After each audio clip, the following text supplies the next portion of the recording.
So this is Danny Flexen here for Seconds Out. Delighted to be joined by the WBO middleweight champion of the world, Denzel Bentley. How you doing, mate? It's been a I'm while. all good, thanks, man. Yeah, I'm good, thanks, man. How you been? Where have you been, actually? I've been here, there, and everywhere, really. I've been on my sofa for most of the last 6 months, but I'm starting to get back into things now. But Fair enough. you've had a much more exciting time of things than I have, certainly more than Yeah, most people have, in that you won your first world title back in April against yeah, Endry Saveedra. Interim title when you won it, later yeah. upgraded. How aware were you going into the fight that it could be upgraded soon, or did you expect you'd have to wait to fight Janibek in December when he came back? Yeah, I thought I had to fight him. The WBO already made their decision on the matter before the fight. That they weren't going to strip him and he'd have to fight the winner on his first fight back. He didn't get an instant fight. He'd have to just fight whoever won that fight on his first fight back. So, yeah, we wasn't. The only reason I was elevated is because decided to move up in weight and nothing to do with the WBO's rulings or anything. Yeah. What did you make of your performance against Saveedra? To me, and to most observers, one of the best performances of your career, especially given the quality of the opposition and what was at stake. How do you reflect on it? It was a good. I thought it was a good performance. Like you said, I thought he was a tough guy. He was good, former Olympian. Um, yeah, man, strong as well. And I thought I was just nice, patient, and accurate. And the finish seemed to not come from nowhere necessarily because you were quite dominant in the fight, but he seemed to kind of wilt fairly dramatically in that seventh round. Can you remember much about the detail of the finish? Yeah. I remember hurting him at the end of the fourth, so I knew I could hurt him. But then he came back in the fifth, and I thought, oh, I just hurt him, and he's coming back stronger. So I just knew I had to bide my time, and I knew the next time I hurt him, I'd have to just try and go for the finish. So yeah, that shot kind of just came like you said, from kind of nowhere. But once I saw him rocked a little bit, I just, put the pressure on and made sure I got him out of there. Yeah, and very, very well done it was too. Yeah. And then we saw Janibek relinquish the WBO belt last month. He'd already been stripped of the WBA, I believe, or sorry, the IBF, yeah. IBF, for meldonium use, which is a PED, of course, before he was supposed to fight Erislandy Lara in a unification back in December. Was there a slight disappointment in that you wouldn't get the chance to avenge your defeat to Janibek? Um, no, I wanted that fight, but not really, to be honest. Not really, man, because at the end of the day, the main goal was to become a world champion, and I've achieved that now. Now everything else that was secondary, I can kind of play on. I mean, that was the goal: become a world champion, and maybe a rematch with Janibek down the line. Who knows? He's still active. He's still boxing, so that can still be a possibility and all these things. So now I weren't too disappointed. I was just disappointed he didn't do it earlier and then make the fight that we actually had for the actual world title. So I can say I won it in the ring, but it doesn't really matter, does it? So you weren't overly fussed about the rematch side of things because obviously you've had three defeats in your professional career. Yeah. Felix Cash and Nathan Heaney, they're probably not going to happen again just because of the form of the two fighters that previously defeated you. Janibek seems like the only one that may be still a possibility. Yeah, he's the only one that's really worth a rematch, to be honest. And he's the better out of the two.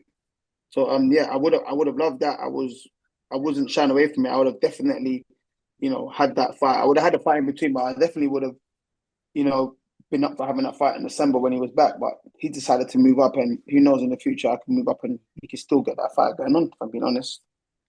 And those three defeats I mentioned, I won't be mentioning them too often, don't worry, but they came in seven fights. Since then, you've won four in a row, three by knockout, all against gradually increasing levels of opposition. What changed? What sparked this superb form you've been on? I don't know, man. Probably just maturity, Just remember, I ain't been boxing since a kid. I started boxing late, and then my first amateur fight till 19, turned pro at 22.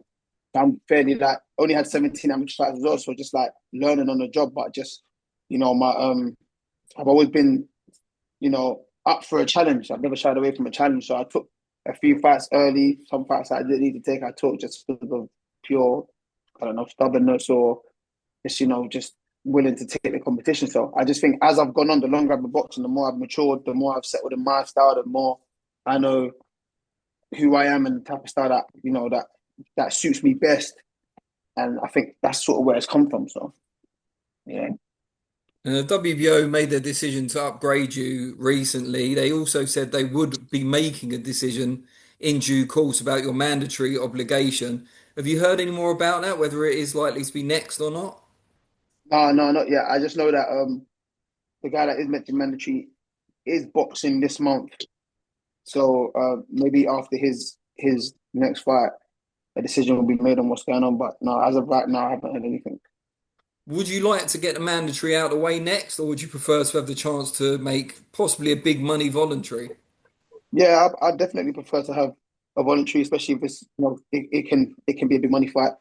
I think voluntary everyone gets a voluntary when they win a title. Do you know what I mean? So I don't see why um I don't deserve one or I shouldn't be granted one. So hopefully we're granted a voluntary defense and then we can move on to the mandatory if need be.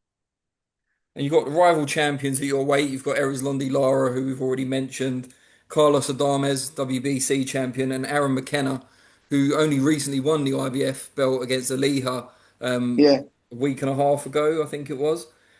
yeah. Now, McKenna's interesting because he did an interview after he won the IBF title and said that he's the man to take the middleweight division over because it's been, and I'll quote him here, it's been dying since Triple G and Canelo left it. How, to what extent do you agree with that comment?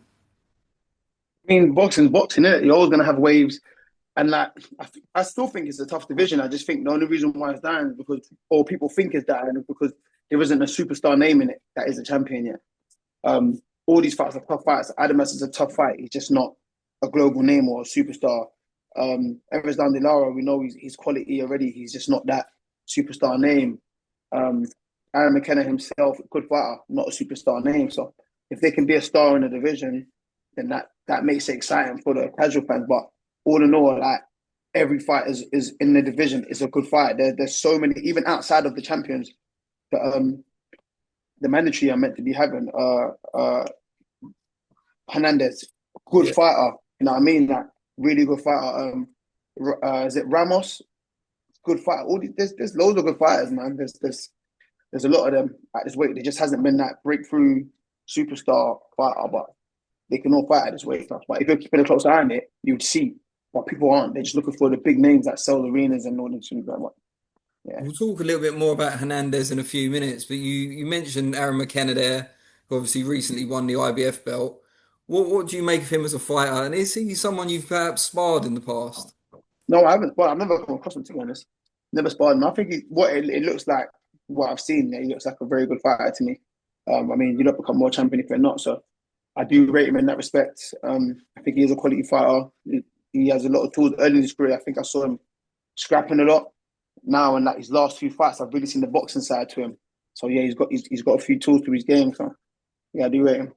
And your mandatory challenger, we've mentioned a couple of times, Yoenli Hernandez, two-time world amateur champion, unbeaten as a pro. Yeah, Done everything asked of him, maybe hasn't fought the cream of the division just yet. That will presumably be against you in due course. What do you yeah. make of him?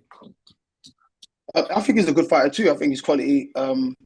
Yeah, I looked at him a bit. He's 10-09 KOs or whatever he is, and he's a good fighter. Fights with a lot of confidence, a lot of flair. Believes in himself a little bit, and he kind of feels himself. So I do think he's a good fighter. I do rate him a lot as well. Do you think experience could be crucial going into that one on your side? Well, he's got a lot of experience himself. You know what I'm saying, two-time world amateur champion, and all these Cubans been boxing all their lives, and they've competed in the highest amateur kind of tournaments. He's fought some decent names as a pro. He hasn't really been fed like journeyman. He's fought some decent names as a pro, and I do think he is beatable. I've looked at his style. I do think he's beatable.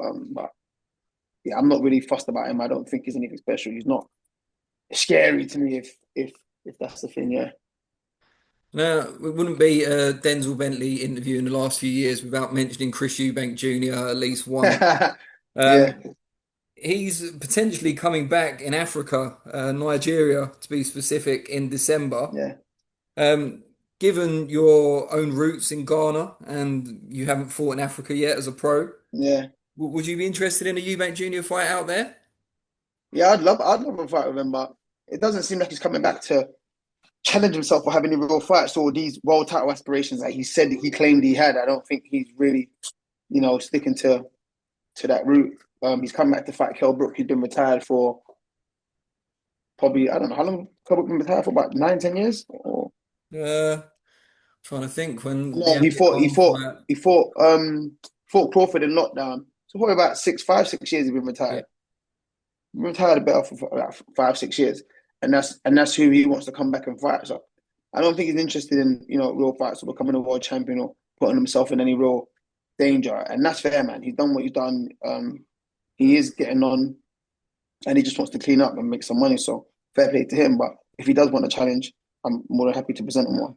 You want to clean up and make some money too, obviously, and 100%. he's quite an advantageous way of you doing that, and presumably you would be in full confidence you could defeat him as well. Yeah, 100%. I've always felt like that. I've always felt like that even before I was a world champion. That's the fact. I'd have loved to have had that earlier, especially when he was a solid middleweight, like looking like maybe his prime years or whatever. But now he's on the fading end of his career. Still a fight I'd happily take, but I'm not pushing for it no more. Like I don't know, man. It's just a bit weird. I feel like you're picking on someone that ain't really fully like he. I don't think he's healthy. In other words, so yeah. And another potential barrier is the fact that he's not currently in the WBO top 15. Obviously, he's been inactive for a while, but would a victory over Kell Brook put him in the WBO top 15? I mean, I know he's not in the top 15, but I mean, like we all know how the governing bodies work. There'll be like some like excuses for people like that to make fights, especially if he's making big money and everyone gets paid. So yeah, I mean, a fight like that, I mean, listen, I would love it. I mean, like you said, I'll get paid handsomely. Um, it would put my name out there because he is the biggest name in the division in the UK right now. So yeah, I mean, it just puts me in that spot, makes me a household name, and I was the man that beat Chris Eubank Jr. So it pushes me forward in my career. So yeah, Do you fancy him to get past Kell Brook? I don't know. I ain't seen Kell Brook since he retired, and the last couple of fights he had, he didn't look the best himself. But he says he's in great shape. He says he feels well. Maybe the rest done them well. But to be honest, I'm not going to be a fool again. I mean, I thought that with Errol Spence when Errol Spence had some time. I thought like he might be refreshed and rejuvenated and come back, and it didn't work out for him. So no, I can't see Kell Brook unless like Eubank's actually just like depleted and finished. But I don't see like Kell Brook like putting up a good performance after being at the ring 6 years. I don't care how much rest he's had. We've discussed all things boxing, a number of potential opponents, but how's the real challenge going? How's fatherhood? Well, yeah, you've seen it. It's challenging. It's good though. I'm enjoying it. It's fun. Yeah, I mean, you go through all these stages of your kids' lives, and like you see them like when they start getting character and when they start doing all this building confidence and getting annoying and integrating with other kids, and it's like it's good to watch. It's good to be there, but you always got to keep an eye on them, especially at these ages. There's only two. I'm keeping an eye on him because any minute he could just jump off the sofa and hurt himself. So it's like I got to keep an eye on him and make sure he's not doing anything crazy. Good stuff. Well, yeah, it sounds like things most parents have to deal with. So yeah, I'm glad Yeah, you're still enjoying it. yeah, Great stuff. All right, mate. It's been great to catch up, and yeah, let's do it again soon. Let's not leave it so long yeah, next time. Albeit it was my yeah. fault, No, but, no, All right, definitely. take care. Cheers. Bye.